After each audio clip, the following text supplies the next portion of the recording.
Hey everyone, NitroLandTutorials here, coming at you with another tutorial. I haven't uploaded in a few years. It's been longer than I thought it had been, but I think I'm gonna start making videos again. Life just kind of got in the way. Went to college, all this stuff, but I really enjoyed making the videos. So let's get started. Today I'm gonna show you how to put a photo inside of text. This is what the finished product can look like. So yeah, let's just get started. You can put any image in there, any text, any whatever. I'm just gonna do San Francisco as an example. So to get started, File, New.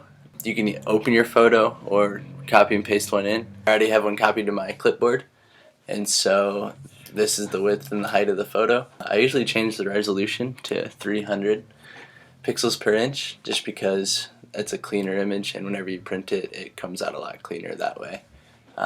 It is a larger file size, but I think it's worth it, and that's just my go-to 300 because it's not outrageously big. Click OK. And since I have it copied to the clipboard already, I'm just going to hit Control or Command V, depending on if you're on Windows or Mac. And yeah, here's the photo. So now you have your image inside your document. You're going to grab your text tool, and you can type whatever you want. I'm just going to type San Francisco for this one. And then click and drag it, and I'm just going to resize the font how I want it to look inside the document. So to do that, I'm just going to select all the text, and you can either type what size text you want, or right here where the two T's are, a little arrow appears, two arrows on each side. You can click that and drag it either bigger or smaller, and it'll resize it. So that's just a lot quicker way to do it.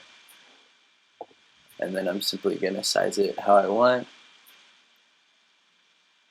I want the Francisco to fit inside the majority of the document, take up most of the space. And then I'm going to select the San, and I'm going to resize that a lot bigger. I want it to be about the same size across as the Francisco. So cool, this is how I want it to look. Now comes the fun part in putting the image inside of the text itself. So to do that, you want to come over here to your layer panel and click on images, and then click on your image and drag it above the text layer. So you see your text disappeared because it's now behind the image. And then you right click on your image layer and you click Create Clipping Mask. And that'll create, basically it'll show through whatever your text is. It'll hide everything and show through the layer underneath it. And since San Francisco is right underneath that layer, it'll show the image through the San Francisco text. If that made sense.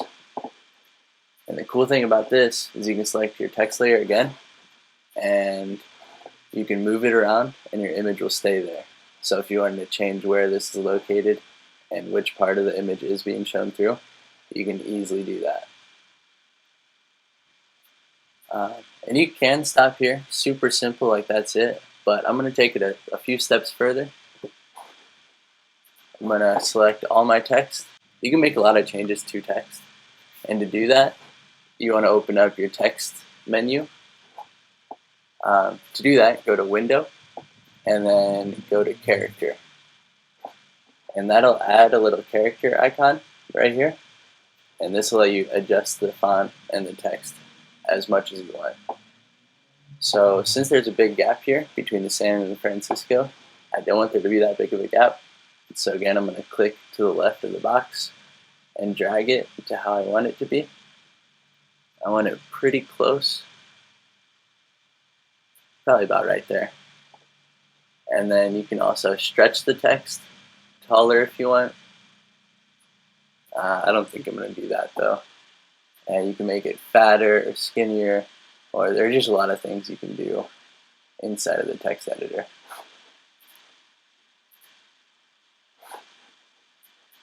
So set that back to 100%. Yeah, so really play around with this. You can change so many things. Yeah, I think all I really wanted to do was reduce the space in between that. So the next thing I'm going to do is double click on my font layer, and that'll open up your layer styles window. And here, again, you can make a lot of changes to it.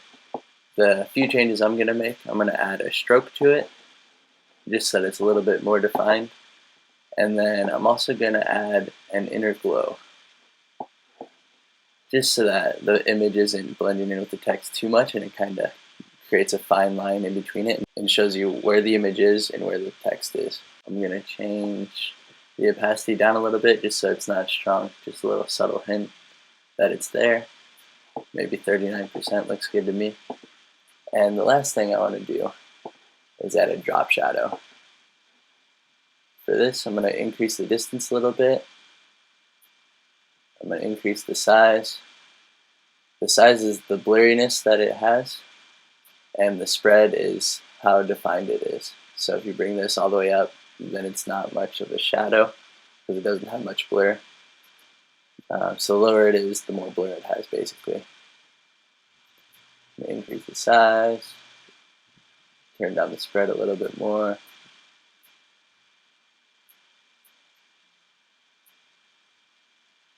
Let's see, something, maybe not as much distance, something like that. Just so that it pops a little bit more. And yeah, so I do want the top of the bridge to be shown inside the S, but I want the text centered inside my document.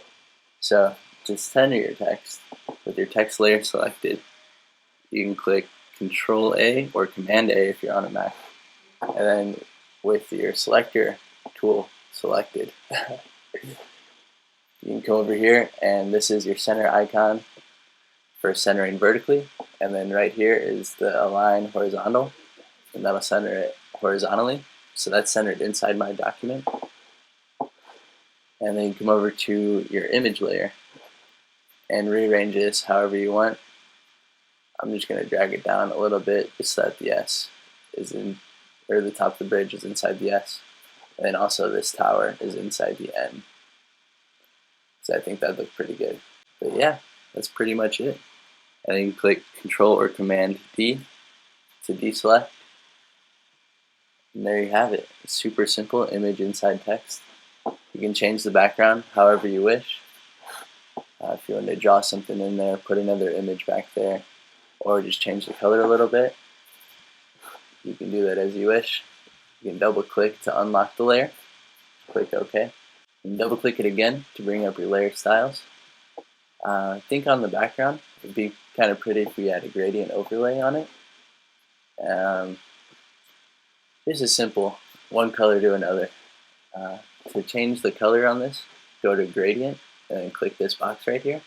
That'll bring up your color menu. To change the color, go to this little dragger tool and double click on that, and then here you can select your color. I'm going to do kind of a lighter gray, kind of like that. Just from gray to white, it's super clean, super simple. Click OK, click OK. So here's the finished product, putting an image inside a text. Again, super adjustable. It's not like you make it once and then you have to stick with that. You can adjust it as much as you want and for as long as you want. And then really the more you add to it, the better it's going to look. Or you can keep it super simple and not add a whole lot to it. But yeah, if you have any questions, comment below and I'll do my best to respond as soon as possible. I'm really going to try to be pretty active. Thanks for watching. Have a good one.